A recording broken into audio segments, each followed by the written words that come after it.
다 끝나가네요. 예, 이제는 거의 마지막입니다. 이산 확률 분포표와 평균에 대해서 말씀드릴 거고요. 이제 이 다음은 이항 분포를 갖다가 마무리하고, 그 다음에 그냥 보너스 영상으로 이항 분포를 증명하는 거, 그거는 안 들으셔도 됩니다. 예, 그 혹시라도 의문 가지신다면은, 예, 그거 설명드리고, 그 다음에 예, 통계에 대한 거의 모든 것 이제 그로 마무리 짓도록 하겠습니다. 아무튼 오늘은 이산 확률 분포표와 평균에 대해서 말씀을 드리자면은 일단 이산 확률 분포표 뭔지 아시고 계셔야 되죠. 그죠? 즉 카운터블한 어떤 변수가 있을 때 그 변수들 사건에서 카운터블한 변수가 있을 때 그 변수들을 갖다가 다 표에다가 나열할 수 있고 각각의 변수가 나타날 확률을 갖다가 밑에다가 다 적어 주셔야 되며 그 확률의 합은 얼마여야 한다? 1이어야 한다. 라는 게 이산확률 분포표의 생성 조건이었습니다. 이제는 생각을 갖다가 좀 해볼게요. 즉 우리가 어떤 이산적인 변수가 있어요. 세퍼러블한 변수가 있는데 x라는 변수들이 있는데 물론 이게 뭐 x1, x2 뭐 이렇게 해서 xn까지 갈 수 있는데 값이 같은 게 있을 수 있지 않습니까? 그러니까 우리가 뭐 한 반에 수학 점수를 갖다가 평균을 가지고 낸다 손 치더라도 95점이 꼭 한 명만 있으라는 법이 있나? 아니잖아요. 그죠? 즉 이 x라는 변수가 x1이라는 이 계급값이 x1 계급값이 쭉 이렇게 있는데 얘가 총 m개 있는 거예요. a개라고 할게요. 그냥 이렇게요. 그 다음에 x2라는 계급값이 또 x2 이런 애들이 쭉 있는데 얘네들이 총 b개 있었던 겁니다. 그 다음에 x3라는 계급값이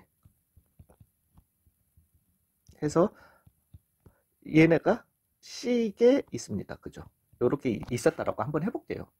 그러니까 어찌됐든 그리고 난 다음에 그냥 간단하게 A 더하기 B 더하기 C는 그러면 내가 N이라고 해볼게요. 그냥 M은 이제부터 쓰면 안 됩니다. 또 왜 평균이기 때문에.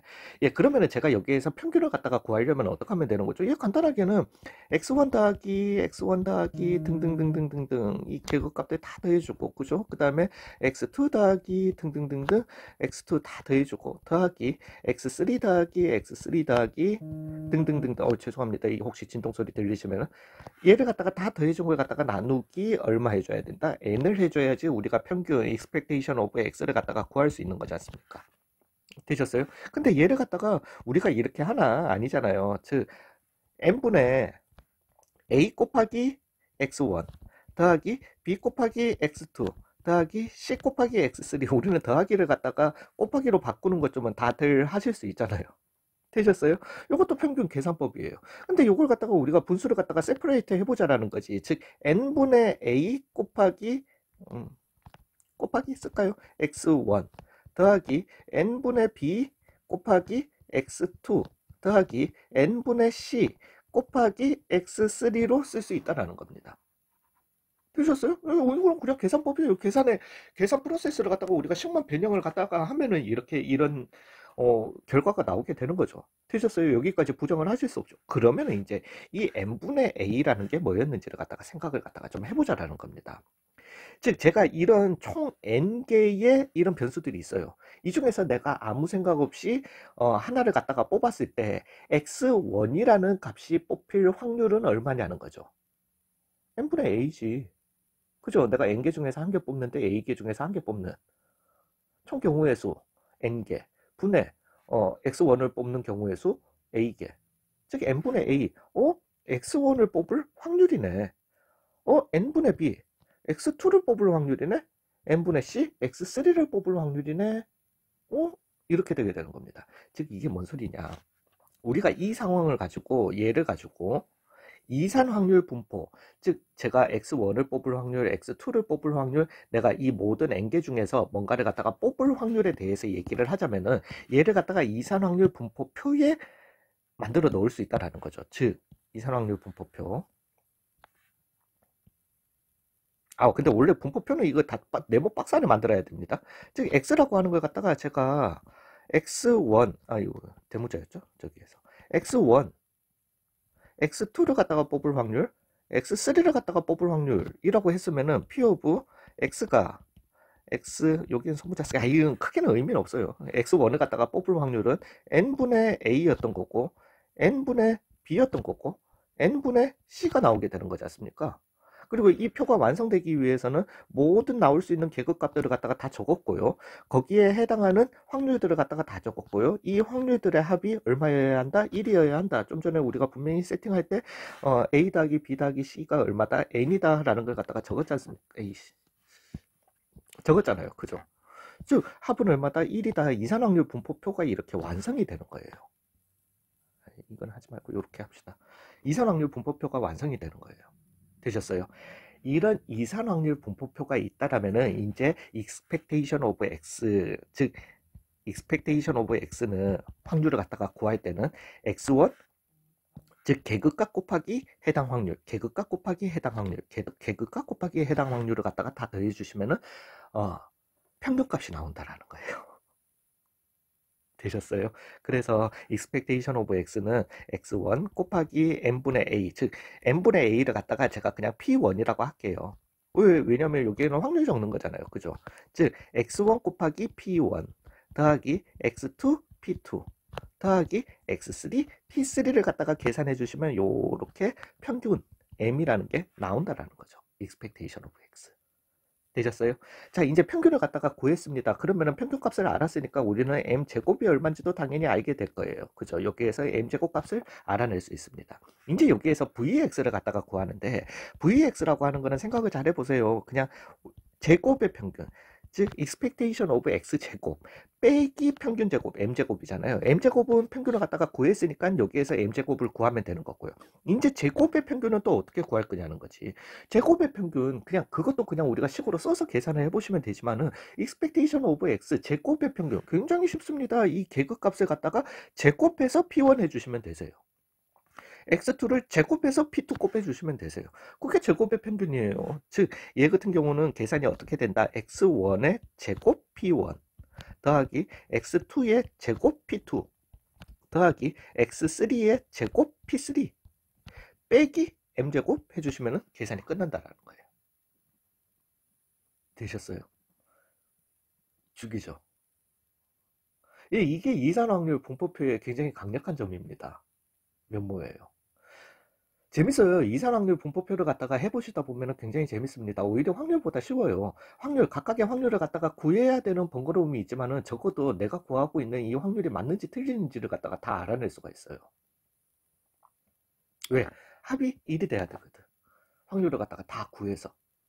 과연 내가 처음에 확률을 구할 때, 그러니까 나중에 이제 보시면 우리가 문제를 풀어보시면은 얘가 카운터블 하잖아요. 그죠? 그러면은 뭐 평균을 구해라 뭐 해라 이런 문제가 있을 수도 한데 그런 문제가 나오면은 이산확률 분포표를 갖다가 만들어요. 우리는 나올 수 있는 모든 계급값들을 그리고 난 다음에 나열을 합니다. 그리고 난 다음에 첫 번째 이제 계급값에 대해서 확률을 구하는데 우리 접근법이 내가 이렇게 접근해도 되나? 싶겠지만은 쉽잖아요. 사실은 좀 그런 문제들이 있어요. 그럴 때 각각의 확률 어차피 우리가 다 구해야 돼. 다 구해보시고 난 다음에 합이 1이 안 되면은 뭔가 어디에서 중간에서 계산이 틀렸거나 접근이 틀렸거나.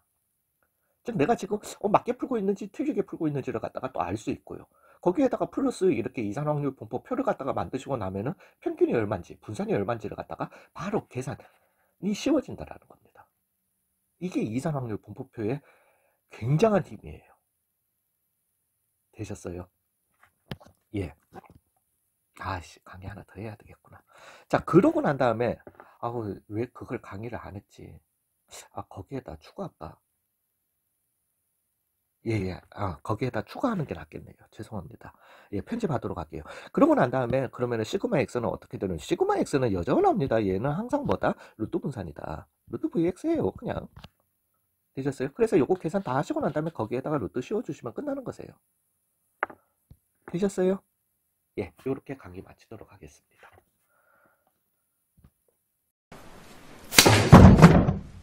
제가 강의를 갖다가 어떻게 끝냈는지 잘 모르겠지만은 나중에 편집하면서 이 강의를 갖다가 이어붙이도록 할게요. 그래서 이 설명을 갖다가 나중에 그 이산확률 분포표는 나중에 설명을 드린다라는 그걸 가지면서 연속 확률 그래프에 대한 설명을 갖다가 못 드렸네요. 죄송합니다. 그래서 이산확률 분포표와 연속 변수 그래프의 연속 확률 그래프의 차이는 뭐냐 하면은 이산 확률 분포표는 그러면 각각에 나올 수 있는 모든 상황을 갖다가 우리가 구분지어서 x1, x2 뭐 이렇게 구분지어서 나열 다 할 수 있었고요. 그죠? 그 다음에 xn까지 이렇게 있었다라고 합시다. 그러면은 거기에 해당하는 즉 P1, P2 등등등등 P3, Pn까지 이렇게 합이 얼마가 되도록 1이 되도록 이렇게 해서 X2를 갖다가 뭐 뽑을 확률 또는 X2일 확률은 물어보면 P2다.